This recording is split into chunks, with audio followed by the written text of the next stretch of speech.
Mahudha ward number 1માં paver બ્લોકની સમસ્યાને લઈને પાલિકામાં લેખિત રજૂઆત. મહુધાના વોર્ડ નંબર 1માં પેવર બ્લોકની સમસ્યાને લઈ પાલિકામાં લેખિત રજૂઆત. વોર્ડ નંબર 1માં આવેલ ગેબનસા દરગાહ મોહલ્લામાં પેવર બ્લોક તૂટી ગયા છે અને પેવર બ્લોક લેવલિંગથી બેસાડવા બાબતે મહુધા નગરપાલિકામાં ઇરફાન મલિક દ્વારા લેખિત રજૂઆત કરવામાં આવી. ઇરફાન મલિક દ્વારા અરજીમાં જણાવ્યું હતું કે પેપર બ્લોક તૂટી ગયા છે અને પેવર બ્લોકનું લેવલિંગ પણ કરવાનું છે. સાથે તેવું પણ જણાવ્યું હતું કે ફળિયામાં કેટલીક જગ્યાએ ખાડા પડી ગયા અને તે જગ્યા પાણી ભરાઈ જાય છે, જેના કારણે મચ્છરોનો ઉપદ્રવ વધી ગયો છે અને રોગચાળાની અસર પણ થઈ શકે છે. પેવર બ્લોકની સમસ્યાને લઈ ફળિયાના રહીશો દ્વારા અગાઉ પણ તારીખ 26/11/2021ના રોજ લેખિત રજૂઆત કરવામાં આવી.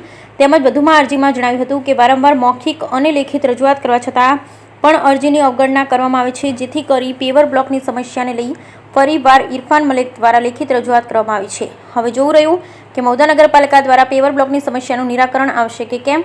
પેવર બ્લોકની સમસ્યા બાબતે અરજદાર ઇરફાન મલિકને જણાવ્યું હતું કે તમે 26/11/2021ની વાત છોડો, અત્યારની વાત કરો.